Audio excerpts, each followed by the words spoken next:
Kita tunggu sebentar lagi barangkali ya, Bu Agnes. Ya, Prof. Masih 4 Ini orang. ini sudah mulai. Kenapa?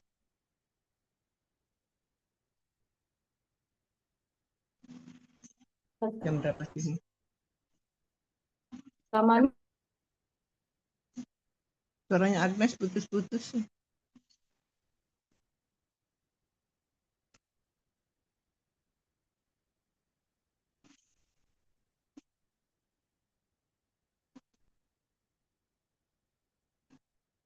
Masih belum bertambah. Tunggu sebentar lagi deh.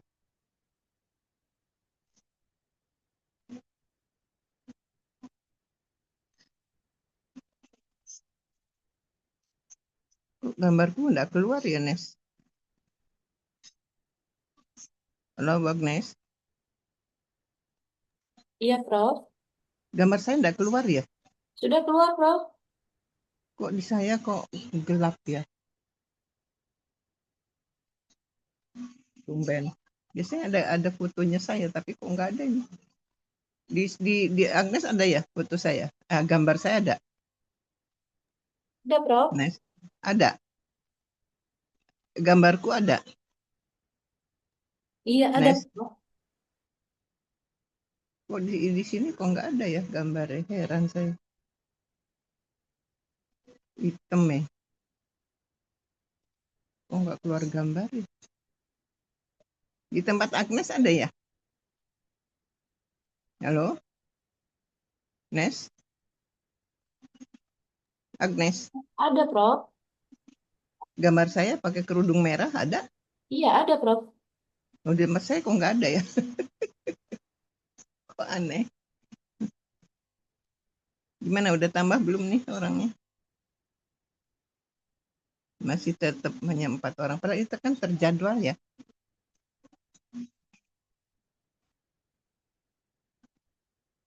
Ini cuma satu kelas ya, Nes? Halo, Nes? Iya, cuma satu kelas, Prof. Ini suara saya didengar jelas nggak? Dengar, Prof. Jelas. Iya, saya gambarnya kok nggak keluar saya fotonya gambarnya. Tadi keluar terus tiba-tiba hilang. Apa kepencet kali ya? Ntar kita mulai 7:30. Coba kita tunggu sampai 7:30 deh, Bu Agnes. Fahmi. Halo, selamat malam. Kita mulai aja ya. Ini yang penting. Oke, kita akan memulai dengan sesi ke-12 ini dengan strategi keuangan perusahaan. Jadi untuk strategic management kan berarti salah satu di antara fungsi bisnis itu kan manajemen keuangan. Nah, ketika kita berhasil menentukan bahwa strategi yang terpilih itu adalah keuangan, artinya misalnya meningkatkan return on investment, itu berarti kita akan berbicara tentang manajemen keuangan yang strategik ya, yang strategis. Kita akan mulai sekarang bahwa setiap bisnis itu kan memerlukan strategi keuangannya untuk membantu pertumbuhannya ataupun untuk bisa bertahan. Bahkan untuk perusahaan besar di mana keputusan lebih tentang transfer sumber daya ataupun mengelola portofolio bisnis. Jadi fungsi departemen atau bagian atau fungsi daripada departemen keuangan itu semakin dianggap integral untuk memberikan informasi pada strategi perusahaan. Dan peran Chief Financial Officer yang sering disebut dengan CFO itu sama pentingnya dengan mitra strategis dalam menciptakan nilai di seluruh bisnis seperti misalnya kepala departemen. Nah, dengan menggabungkan data dari manajemen keuangan perusahaan, ya, sebentar, sebentar, Bu Agnes, sebentar. Iya, sebentar ya. Sebentar. Tunggu sebentar. Kok bisa hilang sih?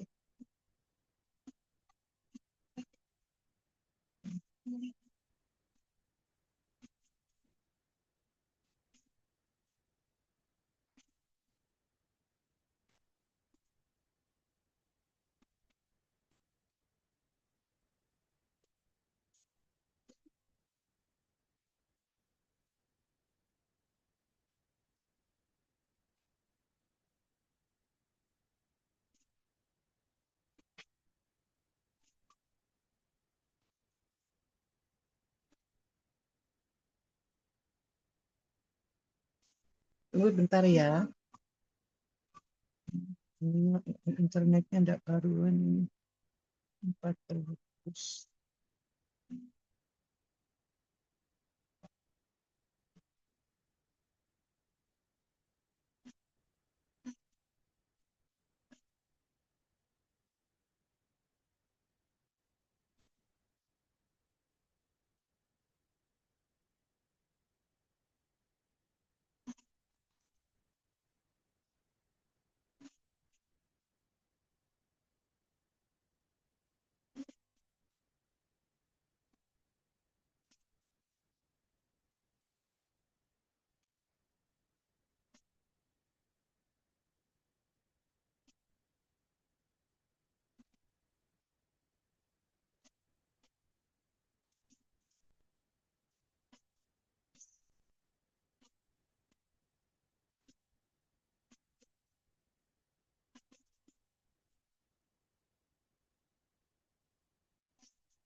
Ya, saya lanjutkan buat Nes.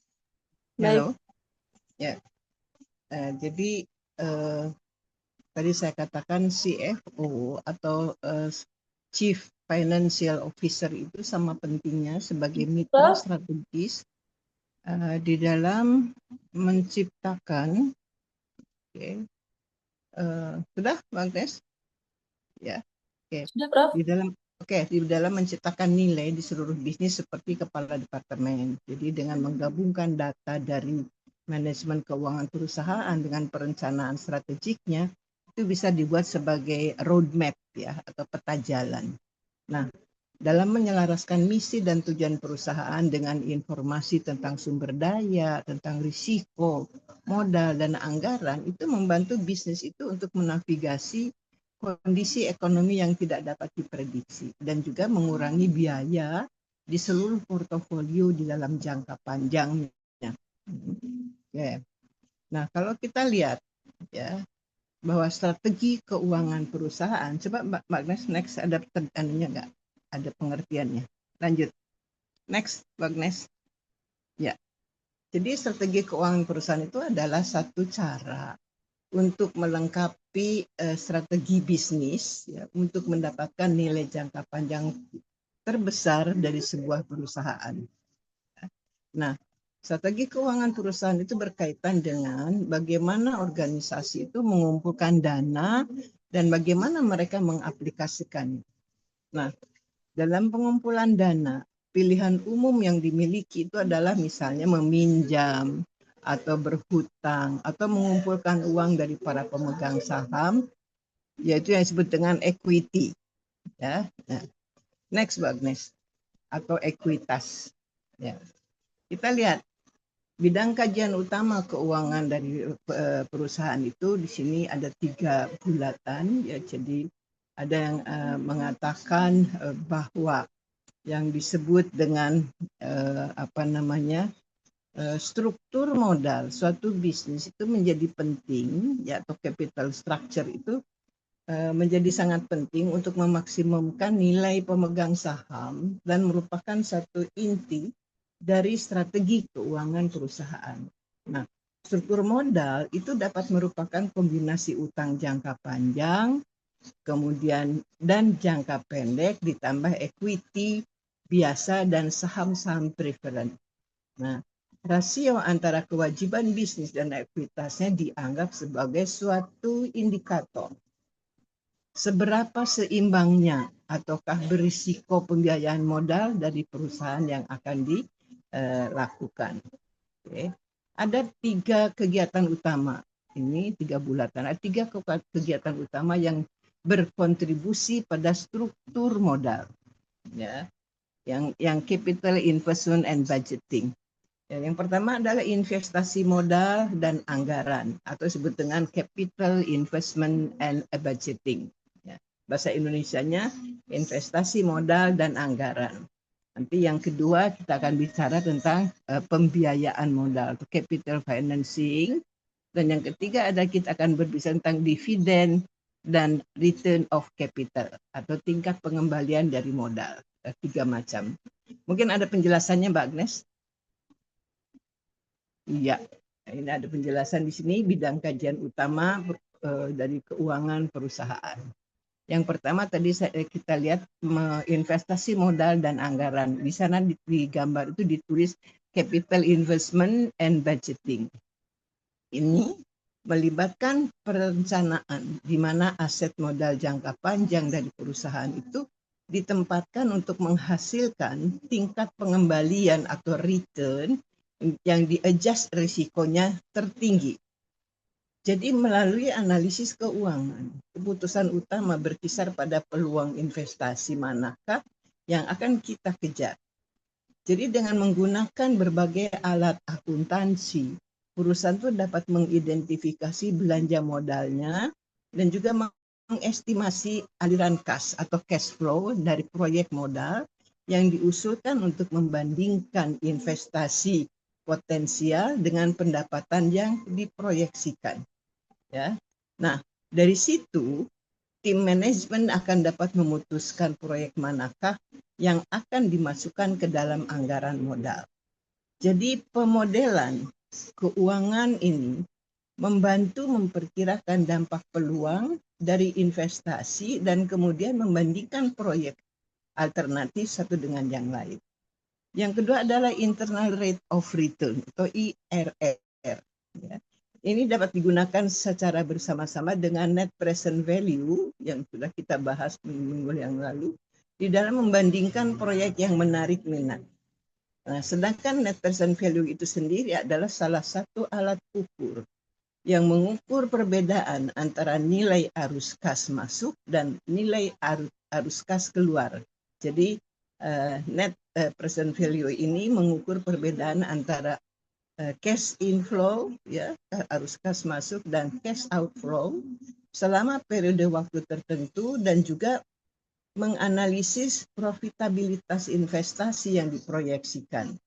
Sedangkan internal rate of return atau IRR itu mengukur tingkat pertumbuhan tahunan yang diharapkan dihasilkan dari suatu investasi yang bisa menilai profitabilitas investasi. Ya, dari tentunya kita harus melihat profitabilitas investasi yang potensial. Yang kedua, next Mbak Agnes. Next. Agnes, ya, yang kedua adalah capital financing atau pembiayaan modal. Ini mencakup keputusan tentang cara terbaik manakah untuk mendanai investasi modal yang dipilih oleh tim manajemen itu yang bisa melalui apakah akan menggunakan modal sendiri atau equity ataukah menggunakan modal atau campuran keduanya. Utang ya tentu saja lebih berisiko. Tetapi itulah risiko yang dapat menyebabkan pertumbuhan dan keberhasilan. Ya. Sedangkan ekuitas atau modal sendiri biasanya diterima sebagai pilihan yang lebih aman untuk suatu organisasi, tetapi menjadi lebih mahal. Dan jika digunakan secara berlebihan dapat mengurangi laba dan nilai bagi para investor aslinya. Jadi untuk mendapatkan pendanaan jangka panjang untuk belanja modal besar ataupun investasi, perusahaan dapat mempertimbangkan untuk menjual saham perusahaan atau bisa juga menerbitkan surat utang di pasar uang, di pasar modal melalui bank investasi. Nah, ada formula kunci bagi profesional keuangan perusahaan itu untuk memahami yang disebut dengan weighted average cost of capital, itu rata-rata dari artinya rata-rata tertimbang dari biaya modal, ya, harus dipahami dan bagaimana menurunkannya sebanyak mungkin. Nah, bulatan yang ketiga, next Bagnes. Yang ketiga, next Bu. Halo, Agnes.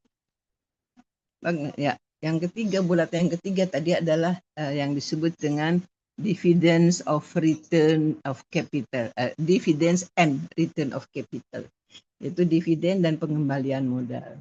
Nah, pada tahun akhir keuangan perusahaan, biasanya manajemen dan keuangan membuat satu keputusan yang strategis tentang apakah akan berreinvestasi keuntungan ke dalam perusahaan atau mendistribusikannya kepada pemegang saham, yaitu dalam bentuk dividen atau pembelian kembali saham. Mungkin juga bisa disertai dengan bonus untuk para stakeholders. Ya. Nah, laba yang tidak dibagikan atau return earning, ya, tidak dibagikan kepada pemegang saham, itu dapat digunakan untuk mendanai ekspansi bisnis yang dianggap sebagai alokasi dana yang baik, terutama harus seyogianya karena tidak menimbulkan biaya tambahan, atau bisa juga dia bisa mengurangi nilai ekuitas itu melalui penerbitan saham menjadi lebih banyak. Jadi keputusan untuk investasi modal sebaiknya diambil hanya jika angka-angka tadi itu menunjukkan bahwa tingkat pengembalian atau rate of return-nya atau tingkat pengembaliannya akan lebih besar dibandingkan dengan cost of capital-nya atau dibandingkan dengan biaya modal perusahaan. Oke, next.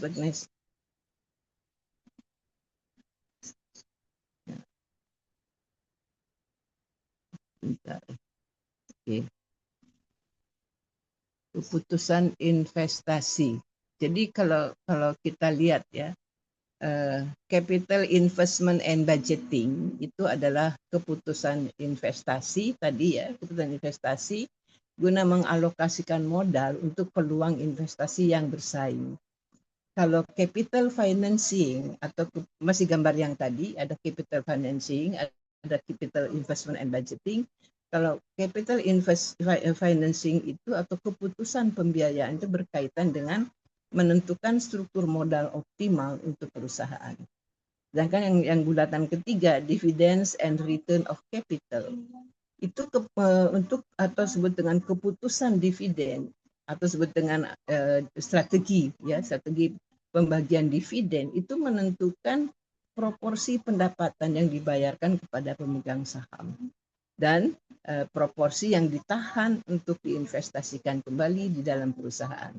Jadi dengan asumsi bahwa tujuan perusahaan itu adalah memaksimumkan nilai pemegang saham, maka perusahaan itu harus berusaha mencapai kombinasi yang optimal dari tiga keputusan terkait ini, ya tadi yang bundaran tiga itu, yang kombinasi optimalnya itu bisa dipecahkan bersama-sama antara manajemen eksekutif dengan perusahaan.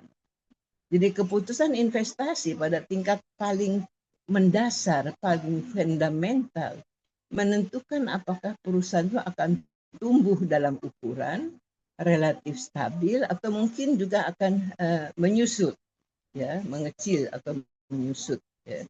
Oke.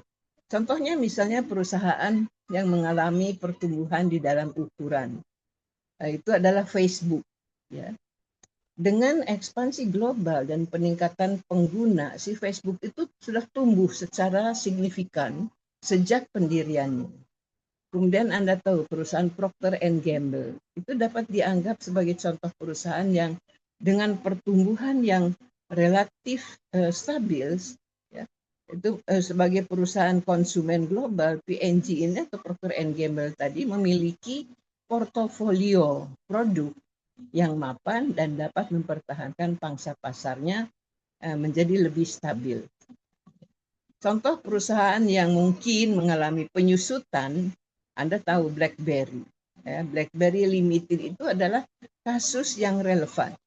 Walaupun pernah mengalami dia mendominasi pasar ponsel cerdas, ya, BlackBerry akhirnya mengalami penurunan yang sangat signifikan. Karena apa? Karena tidak bisa menghadapi persaingan yang ketat. Nah, di samping itu, Strategi keuangan juga menyediakan konsep strategi pembiayaan, yaitu strategic of financing. Tetapi konsep ini jauh lebih sempit daripada strategi keuangan yang seharusnya juga dianggap sebagai suatu komponen. Nah, strategi pembiayaan ini mencakup masalah-masalah yang berkaitan dengan metode pembiayaan, aset, yang dalam arti kata apakah itu aset tetap ataupun aset lancar.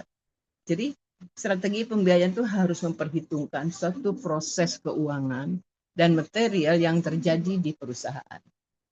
Strategi pembiayaan sebagai program kegiatan jangka panjang yang mempertimbangkan posisi keuangan perusahaan, faktor-faktor makro lingkungan dan lingkungan persaingan serta keputusan yang terkait dengan perolehan dana jangka pendek ataupun dana jangka panjang dan bagaimana mengalokasikan dalam komponen aset yang tentunya akan berkontribusi pada pencapaian tujuan yang diadopsi perusahaan. Di sini nampak bahwa strategi pembiayaan itu mencakup sebagian dari isu-isu yang terkait dengan pengeluaran keuangan perusahaan. Ya. Nah, strategi pembiayaan mencakup sebagian dari isu-isu yang terkait dengan pengelolaan keuangan perusahaan. Contohnya misalnya Bank Mandiri. Bank Mandiri itu menerapkan strategi pembiayaan hijau disebut dengan Green Financing Strategy, yaitu penyusunan skema pembiayaan yang berfokus pada proyek-proyek yang ramah lingkungan. Maka perusahaan ini Mandiri tadi memiliki timeline transisinya itu untuk mewujudkan pembiayaan yang sustainable. Karena itu, strategi-strategi tadi harus menjadi bagian integral dari strategi keuangan. Karena apa? Karena melibatkan semua area yang terkait dengan keuangan perusahaan. Nah, strategi keuangan itu seharusnya merangsang pengambilan keputusan yang terkait dengan aset, dengan kewajiban di perusahaan. Strategi keuangan itu adalah sesuatu yang lebih dari perencanaan keuangan dan pengelolaan sumber daya kas. Karena apa? Karena intinya adalah dialog yang berkelanjutan antara strategi dan permintaan modal, di mana setiap perusahaan itu merumuskan kebutuhan modalnya secara individu. Nah, keputusan pemilihan sumber pembiayaan khusus dan tingkatnya tergantung pada fitur-fitur individu dari perusahaan-perusahaan tertentu. Yang tentunya dia yang meliputi karakteristik internal perusahaan, yaitu tingkat intensitas modal, termasuk kesempatan pembentukan struktur produksi ataupun layanan yang lebih fleksibel. Kemudian juga termasuk kemampuan untuk menyesuaikan perusahaan dengan kondisi yang selalu berubah dan juga dari lingkungan perusahaan. Termasuk posisi pasar perusahaan dan peluang pembentukan serta pelaksanaan kebijakan harga sendiri dan tingkat daya saing, termasuk juga tingkat penerimaan terhadap berbagai tingkat risiko yang dihadapi. Ya. Jadi ini uraian ada 3 keputusan dalam strategi keuangan perusahaan.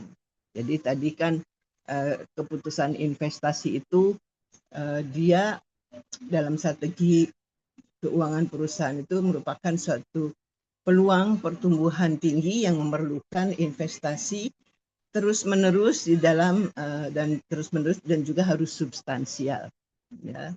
Kemudian kalau masih dalam keputusan investasi, pasti adanya peluang pertumbuhan yang terbatas yang memerlukan pendekatan investasi yang selektif pada proyek-proyek dengan net present value yang positif. Dan tidak ada peluang dari pertumbuhan yang akan memerlukan investasi sedikit atau tanpa investasi. Di dalam keputusan investasi ini, ya, juga termasuk investasi mungkin menjadi pemborosan jika memiliki net present value yang negatif. Dan hal ini dapat terjadi ketika proyek investasi tidak menghasilkan lagi. Ya. Nah, termasuk juga keuntungan finansial yang memadai untuk mengimbangi biaya dan risiko yang terlibat di dalamnya. Oke. Nah, kemudian kita lihat yang dibesarkan sedikit, yang keputusan pembiayaan. Itu kecil banget. Dibesarkan dikit bisa nggak Bu Agnes? Keputusan pembiayaan, ya. Jadi kalau di keputusan pembiayaan itu kan biasanya yang akan kita bicarakan di situ adalah sumber dana internal, ya, itu dapat mencukupi untuk mendanai investasi. Jika penggunaan leverage akan difokuskan untuk mengurangi pembayaran pajak dan mengoptimalkan nilai perusahaan. Di sini untuk keputusan pembiayaan ini atau financing decision, ya, bahwa sumber dana internal itu dapat mencukupi untuk mendanai investasi, di mana penggunaan leverage akan difokuskan untuk mengurangi pembayaran pajak, kemudian mengoptimalkan nilai perusahaan. Perusahaan dengan aset tidak berwujud biasanya cenderung memiliki kebutuhan pembiayaan eksternal yang minim.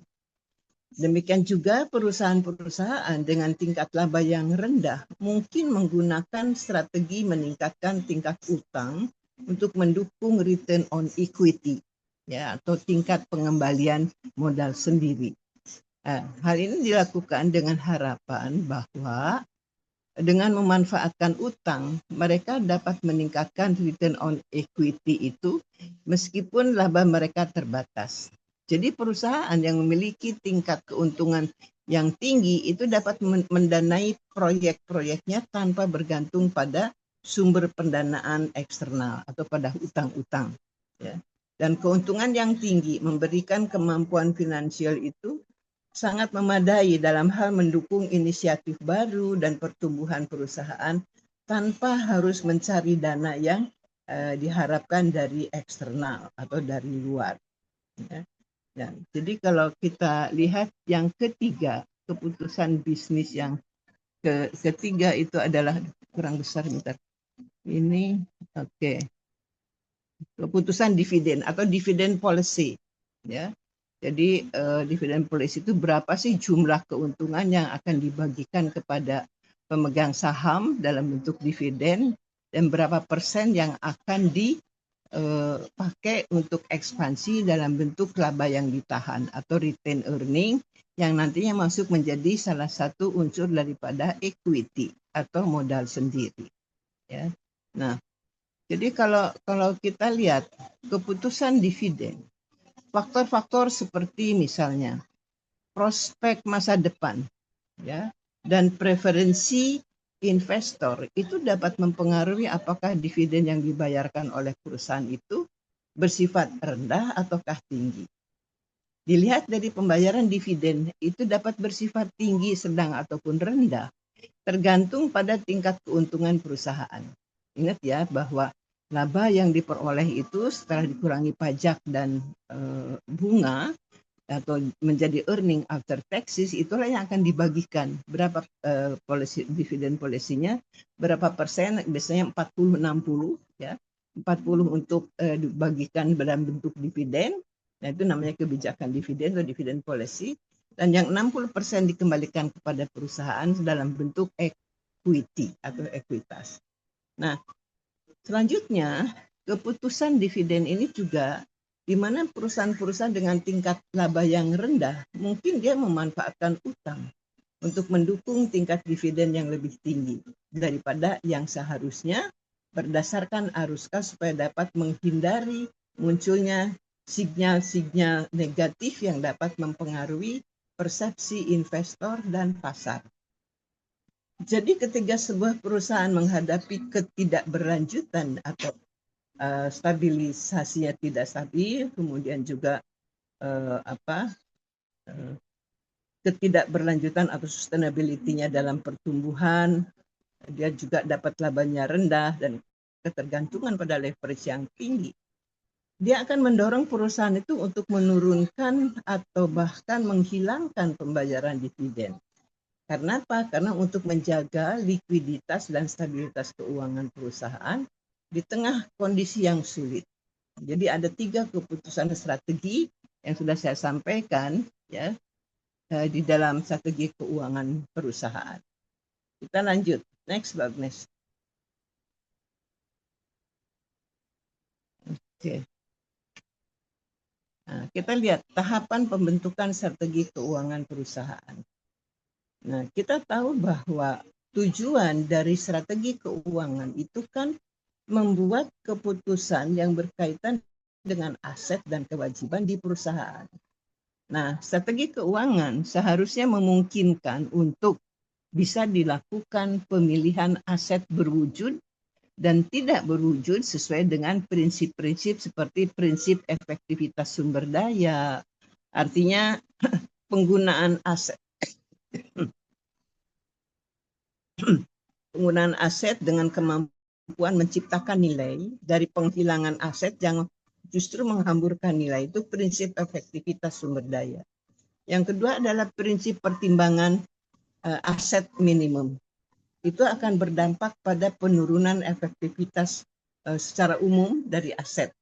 Dan yang ketiga adalah prinsip pertimbangan siklus hidup, bahwa kegunaan aset itu adalah untuk visi yang selalu berubah. Kita lihat tahapan yang kedua adalah integrasi keuangan dengan bidang lain melalui umpan balik atau feedback yang menyebabkan efek sinergi.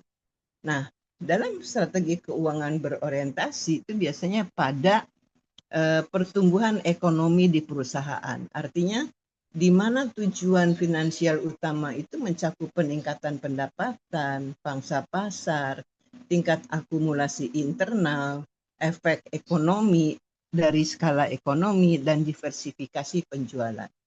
Itu pertumbuhan ekonomi di perusahaan. Yang kedua adalah optimasi hasil keuangan yang direncanakan. Artinya, yang terkait dengan tingkat laba, profitabilitas penjualan, tingkat pengembalian modal, tingkat pembagian dividen, atau peningkatan properti, nilai modal, tingkat biaya, dan lain sebagainya. Itu berarti operasi hasil keuangan yang direncanakan. Yang ketiga adalah pembentukan posisi di pasar modal. Artinya, ya, tahapan ini harus dimengerti sebagai satu upaya untuk memaksimumkan nilai perusahaan atau memaksimumkan pengembalian modal sendiri atau return on equity, tingkat pengembalian modal sendiri. Ya, oke. Yang keempat adalah pencapaian hasil suboptimal di perusahaan. Artinya, subordinat pada kepentingan grup modal. Jadi pencapaian tujuan finansial itu selalu berhubungan dengan struktur ekonomi yang lebih besar. Ya, ada suboptimal. Yang terakhir adalah meminimalkan ya integrasi keuangan dengan bidang bisnis ini, meminimalkan total biaya. Artinya yang terdiri dari pendekatan keputusan finansial dalam 2 dimensi, yaitu dimensi pendapatan dan dimensi biaya. Itu tahapan pembentukan strategi keuangan perusahaan. Okay. Next. Nah, ini gambarnya, pertimbangannya. Pertimbangannya ada, bisa melihat pertimbangan pembentukan strategi keuangan. Jadi di sini kalau Anda lihat, perlu dicatat bahwa domain dari strategi keuangan yaitu strategi yang berorientasi pada optimasi hasil finansial dan strategi pembentukan posisi di pasar modal. Kalau disebut dengan strategi finansial yang berorientasi pada pertumbuhan ekonomi, itu pasti terkait dengan kegiatan yang bertujuan untuk mencapai pertumbuhan ekonomi yang direncanakan.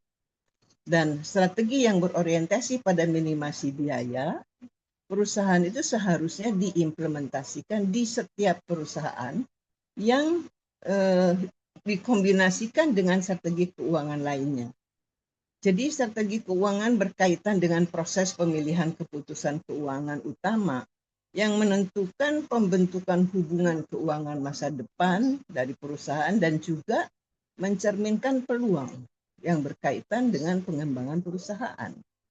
Jadi perusahaan yang beroperasi di pasar global harus bersiap untuk kondisi persaingan yang selalu berubah dan terus berubah.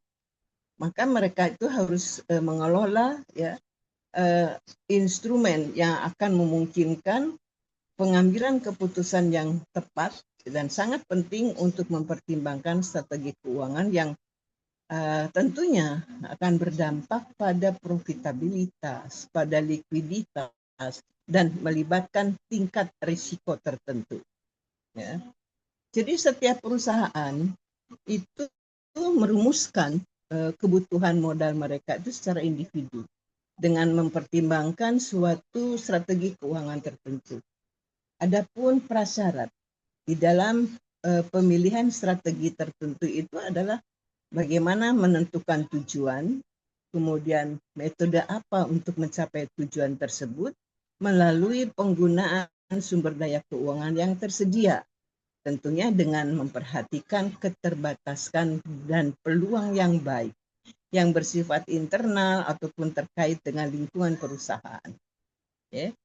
Nah, next, ini beberapa pertimbangan sudah.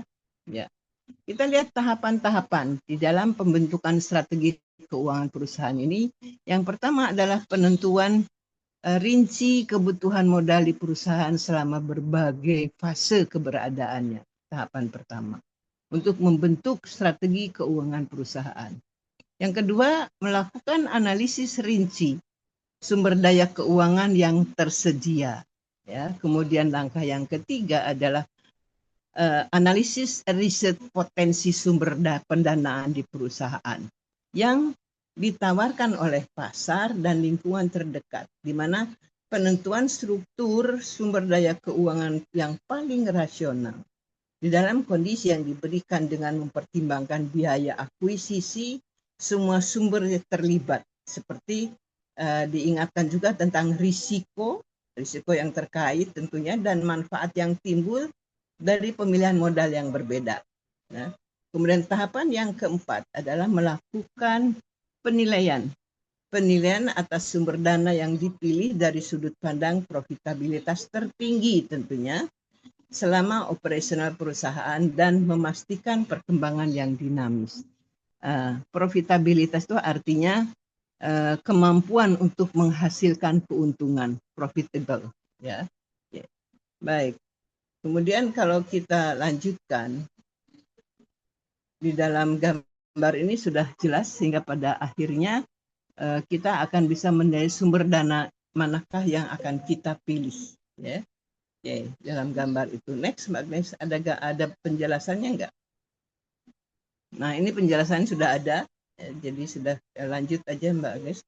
Jadi dengan tahapan-tahapan di dalam perusahaan untuk strategi keuangan, pembentukannya, maka dengan memperhatikan tadi langkah-langkahnya, jadi tindakan yang diambil dalam strategi keuangan perusahaan itu dapat dibagi menjadi tadi 4 kelompok keputusan dengan konsekuensi keuangan. Ya, kita lihat sekarang bentuk-bentuk strategi keuangan perusahaan. Ya, Anda lihat di dalam skema ini adalah bentuk yang pertama adalah strategi of investing in company assets. Ya, jadi strategi yang pertama adalah investing. Ya betul, yang biru dulu ya.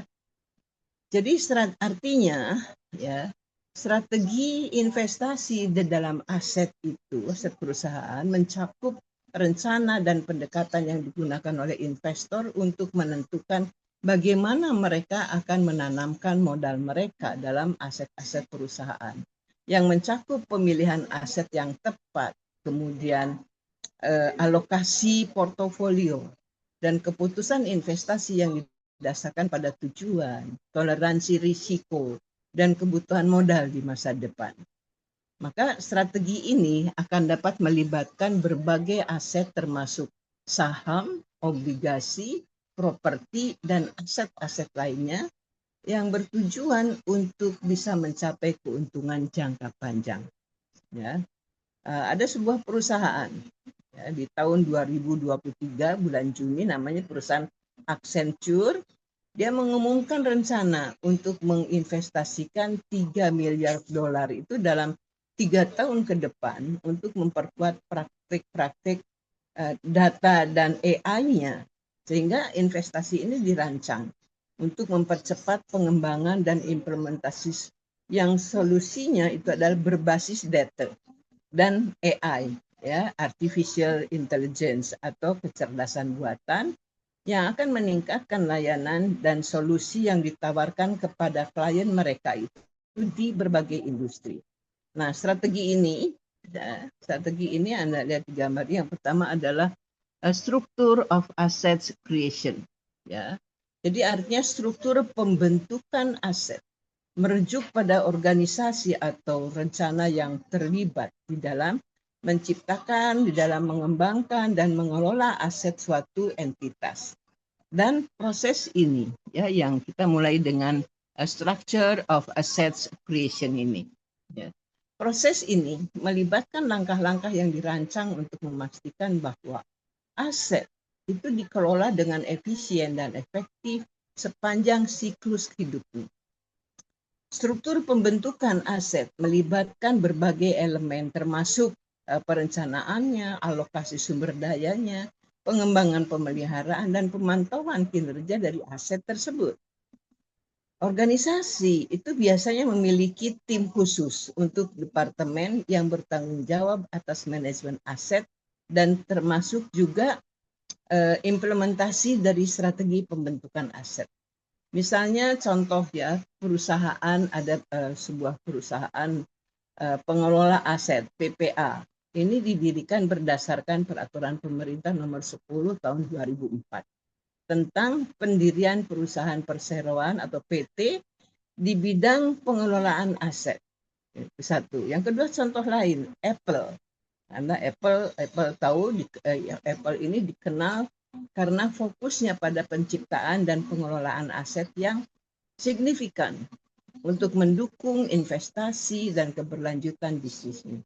Nah, Apple ini menginvestasikan besar-besaran di dalam penelitian dan pengembangan atau R&D-nya, ya, untuk menciptakan teknologi baru dan produk-produk yang inovatif. Dan Apple ini dia mengembangkan infrastruktur yang mendukung penjualan produk mereka, di mana investasi ini telah memungkinkan Apple itu untuk meluncurkan produk-produknya terdepan di pasar seperti iPhone, iPad, ya, MacBook. Nah, adapun struktur penciptaan aset yang kuat ini ternyata membantu Apple itu mempertahankan posisinya sebagai pemimpin pasar di dalam teknologi konsumen dan memberikan keuntungan kompetitif yang sangat signifikan. Ya.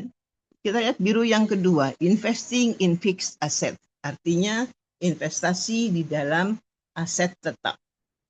Ini merujuk pada penanaman modal yang diarahkan untuk memperoleh atau mengembangkan aset yang digunakan di dalam operasional bisnis jangka panjang.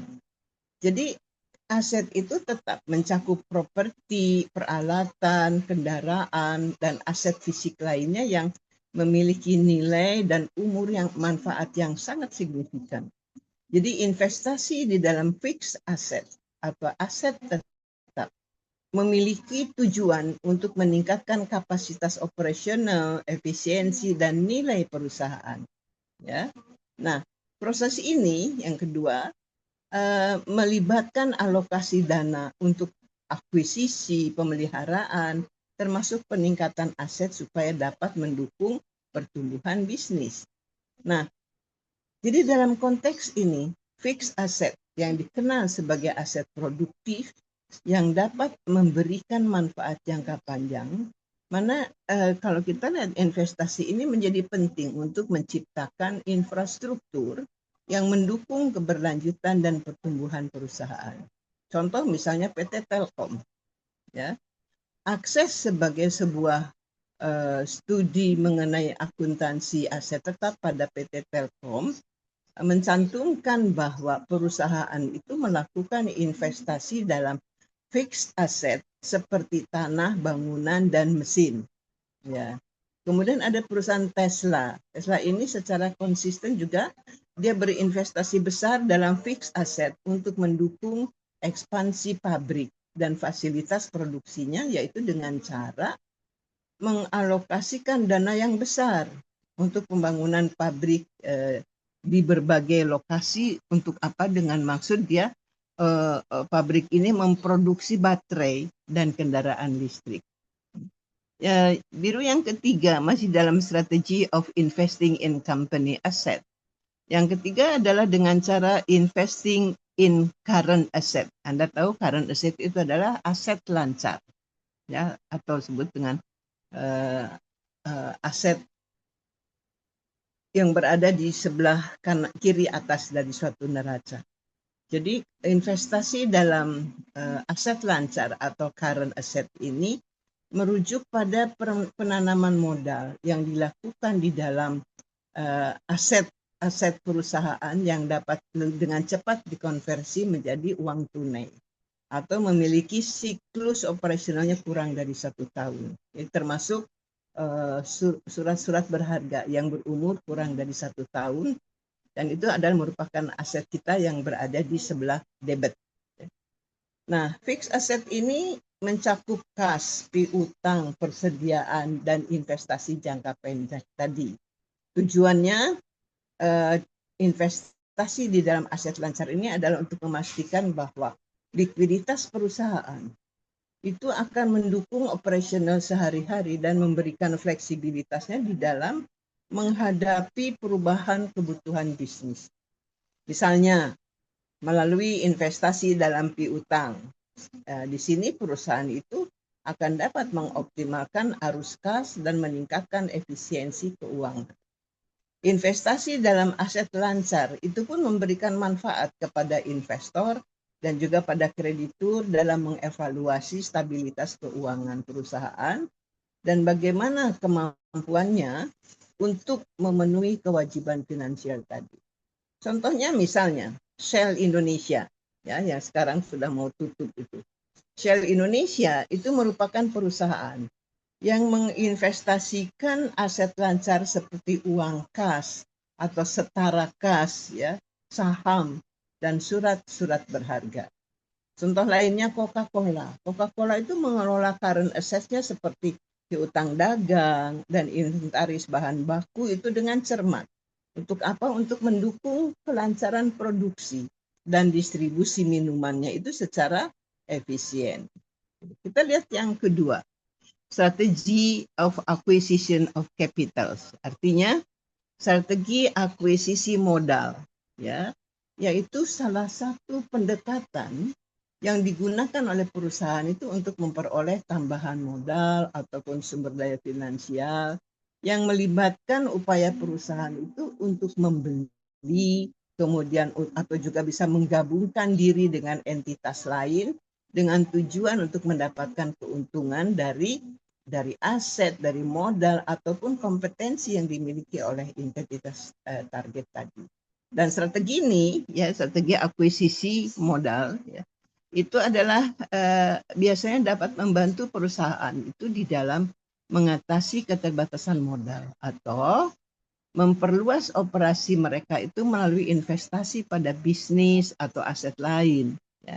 Dan ini meliputi ada 2 di sini. Yang pertama adalah structure of capital creation. Artinya struktur penciptaan modal. Ya, artinya dalam bahasa Indonesianya ini mengacu pada cara perusahaan membangun ataupun mengatur sumber daya keuangan itu untuk mendukung operasional dan pertumbuhan mereka. Dan proses ini melibatkan kombinasi berbagai sumber pendanaan, termasuk modal sendiri, pinjaman, dan juga equity. Ada beberapa elemen, ya, yang utama di dalam struktur penciptaan modal ini. Yang pertama adalah equity atau modal sendiri. Ya. Nah, representasi kepemilikan perusahaan oleh pemegang saham itu adalah modal sendiri karena mencakup ada 3 macam saham biasa, saham preferen ataupun retained earning, 3 macam ya. Yang kedua adalah pinjaman atau debt, DEBT, debt ya, debt policy. Nah, dana yang diperoleh perusahaan, debt itu pinjaman. Dana yang diperoleh perusahaan melalui pinjaman dari lembaga keuangan ataupun pihak lain dengan kewajiban untuk dikembalikan dengan kita harus membayar bunga karena pinjaman. Ya. Yang ketiga adalah modal campuran atau hybrid capital. Nah, keuangan yang menggabungkan elemen utang dengan equity seperti obligasi konversi yang dapat diubah menjadi saham. Nah, jadi struktur penciptaan modal ini menjadi penting untuk mendapat keseimbangan yang tepat antara sumber daya internal dan sumber daya eksternal. Jadi keputusan mengenai struktur modal ternyata bisa berpengaruh terhadap risiko, profitabilitas, dan daya tarik investasi daripada perusahaan. Contoh misalnya, Microsoft itu mengelola struktur modal dengan keseimbangan antara utang jangka panjang dan equity. Mereka menggunakan pendanaan ini untuk akuisisi yang strategis. Seperti misalnya Microsoft itu melakukan pembelian LinkedIn ya, dan termasuk Activision Blizzard. Dan untuk investasi di dalam teknologi baru dan inovasi. Contoh lainnya misalnya Amazon. Amazon itu menggunakan struktur modal yang menggabungkan utang dan equity itu untuk membiayai ekspansinya, yaitu ekspansi dalam infrastrukturnya, seperti misalnya pusat data dan juga fasilitas-fasilitas logistik. Nah, penggunaan utang itu memungkinkan mereka itu untuk mengelola arus kas itu dengan fleksibel sambil mendukung pertumbuhan yang pesat. Nah, yang kedua adalah debt policy ya, atau kebijakan utang. Ini merujuk pada keputusan yang diambil oleh suatu entitas seperti perusahaan ataupun pemerintah terkait dengan pengelolaan utangnya. Namanya debt policy, dan kebijakan ini melibatkan strategi dan prinsip yang digunakan untuk mengatur jumlah utang, sumber pembiayaan, dan penggunaan dana yang diperoleh melalui peminjaman. Nah, kebijakan utang ini memang sangat mempengaruhi kondisi keuangan dan stabilitas suatu entitas. Ya. Sehingga kalau kita lihat keputusan yang bijak di dalam merancang kebijakan utang itu dapat memitigasi risiko dan mendukung pertumbuhan ekonomi. Nah, elemen-elemen utama dari kebijakan utang ini melibatkan seperti misalnya jumlah utang. Ya, jumlah utang yaitu keputusan tentang seberapa banyak utang yang akan diambil. Yang kedua, sumber pembiayaannya, menentukan dari mana utang itu akan diperoleh, apakah melalui pasar keuangan, lembaga keuangan, atau sumber lainnya. Yang ketiga adalah jangka waktu utang, ya, menetapkan periode waktu untuk pengembalian utang. Dan yang keempat adalah tujuan peminjaman, yaitu dengan cara mengidentifikasi alasan di balik pemilihan utang yang manakah, seperti untuk investasi, pengembangan, ataukah kebutuhan keuangan yang mendesak. Contoh misalnya, General Electric, ya GE, itu menggunakan utang untuk mendanai operasional dan juga ekspansi terutama dalam divisi finansialnya. Maka walaupun menghadapi tantangan besar, perusahaan ini terus menggunakan utangnya itu sebagai bagian dari kebijakan modalnya untuk mendukung pertumbuhan dan investasi yang strategik. Nah, jadi divisi keuangan GE, ya, General Electric tadi, dia menggunakan utang untuk menyediakan pembiayaan kepada berbagai industri dan sektor termasuk perawatan, kesehatan, energi, dan transportasi. Ya. Nah, jadi GA Capital ini adalah salah satu penyedia utama pembiayaan untuk operasi dan ekspansi bisnis di seluruh dunia. Tentunya setelah setelah krisis finansial di tahun 2008 kemarin. Nah, GA ini mulai menjual sebagian besar aset keuangannya itu untuk fokus kembali pada operasional inti industri. Tetapi walaupun demikian, GA itu terus menggunakan utang itu untuk mendanai investasi strategik dan ekspansi dalam bidang industri seperti penerbangan dan energi. Nah, dalam upaya mendukung pertumbuhan dan investasinya, disertai dengan inovasinya, GA ini menggunakan utang untuk membiayai akuisisi strategik dan pengembangan produk baru, misalnya untuk pembelian aset, ya, aset penting dan investasi di dalam teknologi canggih, dan itu seringkali dibiayai melalui utang untuk memaksimumkan potensi pengembalian investasi. Ya. Yang ketiga adalah strategi of redistribution of profits. Ya. Artinya strategi redistribusi keuntungan, yaitu merupakan pendekatan yang dilakukan untuk membagi kembali keuntungan yang diperoleh oleh suatu entiti seperti misalnya perusahaan ataupun pemerintah dengan tujuan untuk meratakan distribusi keuntungan, ya, di dalam masyarakat. Tujuan utamanya dari strategi ini adalah menciptakan kesejahteraan lebih merata dan mengurangi kesenjangan ekonomi di antara berbagai lapisan masyarakat. Jadi strategi redistribusi keuntungan ini dapat melibatkan berbagai mekanisme, termasuk kebijakan pajak yang progresif, program bantuan sosial, ya, termasuk juga program-program pemberdayaan ekonomi, di mana pemerintah itu seringkali memiliki peran sentral di dalam merancang dan melaksanakan strategi ini untuk mencapai keadilan sosial sebenarnya, termasuk juga keadilan ekonomi. Dan strategi redistribusi itu keuntungannya, ya, ada beberapa keuntungan. Yang pertama, kalau kita lihat dari aspek division of profits-nya, ya, division of profit-nya itu bahwa pembagian laba merujuk pada proses atau kebijakan yang menentukan cara pembagian keuntungan atau laba di antara para pemangku kepentingan suatu entitas seperti perusahaan atau lembaga keuangan. Nah, prinsip-prinsip ini mencakup mekanisme dan persentase pembagian laba sesuai dengan perjanjian atau kebijakan yang berlaku. Jadi pembagian laba di sini dapat diimplementasikan di dalam berbagai bentuk seperti misalnya bagi hasil di dalam perbankan syariah ataupun pembagian dividen di dalam perusahaan-perusahaan publik, ya. Dan pada umumnya pembagian laba ini melibatkan perjanjian bersama, persentase ataupun nisbah.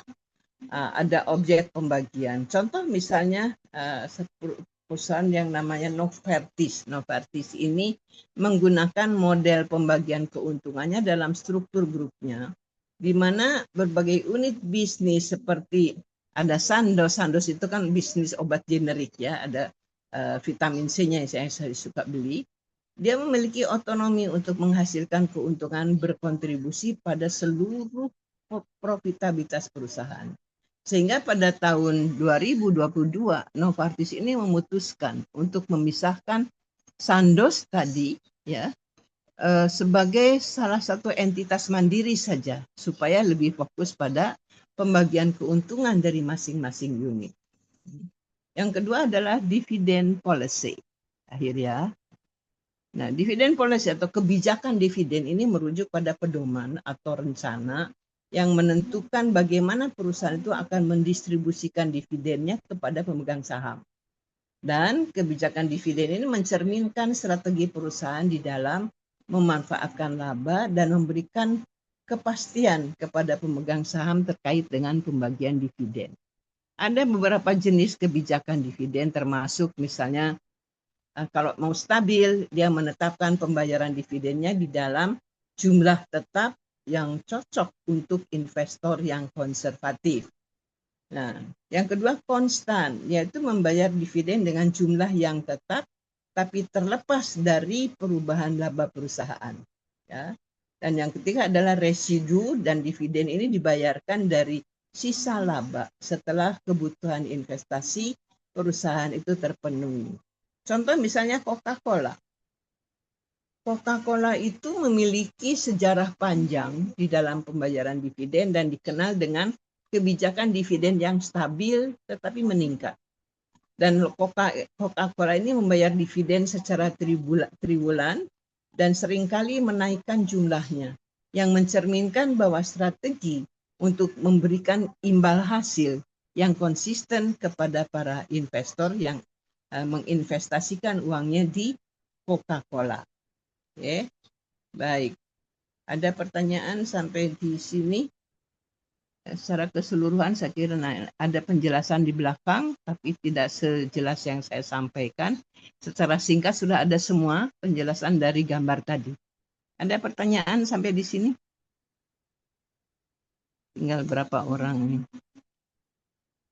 Oh, sudah meningkat jadi 8. Baik. Ada pertanyaan? Anggita Devia. Anissa, Arinda Ayu dari tadi. Apa ini Pak? DSP DJPB ini siapa ya? Halo? Halo? Siapa ya DSP DJPB ini? Halo? Enggak menjawab. Pak Iwanuddin, Muhammad Fahmi, Nurul Afdila, dan Tiara Cahaya. Halo, Bapak Pak Ibu, ini DSP DJPB, Direktorat Jenderal Pajak kali ya? Oh, Desi. Oh, Desi Ardilani, betul? DJPB. Ya, sekarang kelihatan. Ada pertanyaan?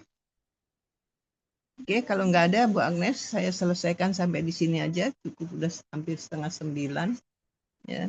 Terima kasih semuanya. Sampai ketemu. Halo Bu Agnes, tolong diumumkan Bu Agnes. Iya, Prof. Diumumkan jadwal yang berikut. Jadwal untuk kelas strategic management. Ini sesi 12 kan di hari ini tanggal 9 Januari. Setelah Ya, itu di sesi ke 13. 13 ini nggak ada, Prof. Dicarikan dong, kan kurang ini. Di dalam kotak itu kan ada, no? Nggak ada, Prof. Sesi 13. Dicarikan yang lowong hari apa. Terus yang 14 ada. 14 ada di tanggal 23 Januari. Oh, Setelah itu mungkin itu 13, Bang Agnes. oh iya. Setelah itu nanti ada di tanggal 28 Januari di hari Rabu Mm-mm. dan tanggal 6 4, 5, tanggal 6 Mm-mm. 6 Februari di hari Jumat untuk strategic management sesi terakhir. Jadi ada berapa kali lagi? Jadi Ini kan yang keempat ini ya. Ada ya 3 kali lagi cukup? 5, 6, 7 cukup, Prof. Ya, oke. Jadi yang ditulis ke-14 itu yaitu ke-13, Bu Agnes. Iya, Prof. Berarti minggu Ya. depan nggak ada, nanti ada lagi 2 minggu lagi, Prof. Terlalu lama ya. Ada lowong nggak di hari Rabu? Di hari Rabu sudah terpenuhi semua, Prof. Penuh semua ya? Ya, sudah penuh. Rabu, Ya udah. Kamis, Jumat, Sabtu sudah penuh. Ya, nanti diatur lagi lah, nanti diumumkan kemudian di grup dan di LMS ya, Ya, umumkan. nanti saya umumkan di LMS, Prof. Coba di arrange lagi supaya tidak 2 minggu sekali. Berarti lewat dari melebihi 7 kali berarti ya, Prof. Coba dilihat dulu ya dari kotak yang saya buat itu. Iya, Oke. Prof. Kalau bisa minggu depan itu ada gitu. Itu tanggal berapa minggu depannya? Minggu depan di hari apa itu, Prof? Ada yang kosong ya dilihat aja. Nanti diumumkan. Ya. Iya, Prof. Oke. Baik, terima kasih semuanya. Terima kasih Bu Agnes. Selamat malam dan wassalamualaikum warahmatullahi wabarakatuh. Waalaikumsalam warahmatullahi Terima kasih, wabarakatuh. Prof. Terima Ya, kasih, Prof. dan tolong